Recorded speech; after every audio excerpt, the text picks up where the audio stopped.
সারা জীবন শুধু শুনে এসেছি মানুষের মুখে যে অতিরিক্ত ভালোবাসা নাকি ব্লক লিস্টে সীমাবদ্ধ থাকে, কিন্তু আজ যখন নিজের ভালোবাসাটা ব্লক লিস্টে সীমাবদ্ধ হয়ে গেল, তখন নিজের অজান্তে চোখে পানি চলে আসলো। কারণ কখনো তো এমন হওয়ার ছিল না যে নিজের ভালোবাসাটাও এরকম ব্লক লিস্টে একসময় সীমাবদ্ধ হয়ে যাবে। তাই আজকে তোমাকে কিছু কথা বলতে চাই। হয়তো তোমার ব্লক লিস্টে আসি, হয়তো আমার এই ভয়েসটা, আমার এই ভিডিওটা কোনো মাধ্যমে তোমার কাছে পৌঁছে যাবে। অন্তত মান অভিমান ভুলে গিয়ে একটু কষ্ট করে আমার কথাগুলো শুনে নিও।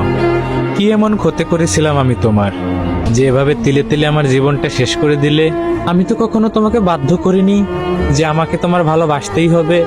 তুমি আমাকে ভালো না বাসলেও পারতে, আমার জীবনটা এভাবে না শেষ করলেও পারতে। যে মনে ভালোবাসা ছিল না সেই মনে ভালোবাসা জন্ম দিলে, হাজারো স্বপ্ন দেখালে, আবার সেই স্বপ্নগুলোই তুমি ভেঙে দিয়ে বেটার অপশন খুঁজে নিয়ে চলে গেলে। খুব প্রয়োজন ছিল, তাই না? হয়তো টাকা পয়সা দিয়ে তোমাকে কিনতে পারিনি, তোমাকে ধরে রাখতে পারিনি, কিন্তু আমার এই ভালোবাসা দিয়ে তোমার জন্য যা যা করেছি, তুমি চাইলে তুমি বিয়ের পরে তোমার প্রিয় মানুষটার কাছ থেকে কিছু প্রমাণ চেয়েও, যেগুলো আমি তোমাকে দিয়েছিলাম।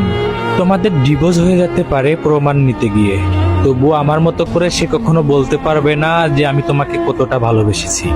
তবে দিন শেষে তোমার প্রতি আমার এক আকাশ পরিমাণ অভিযোগ থেকে যাবে। আমি আমার সবটুকু দিয়ে ভালোবাসার পরেও তোমাকে পাইনি, তোমাকে হারিয়ে ফেলেছি। তবে চিৎকার করে একটা কথা সবসময় বলতে পারবো যে একটা মানুষের প্রতি আসক্ত হয়ে আমি চরমভাবে ঠকে গেছি।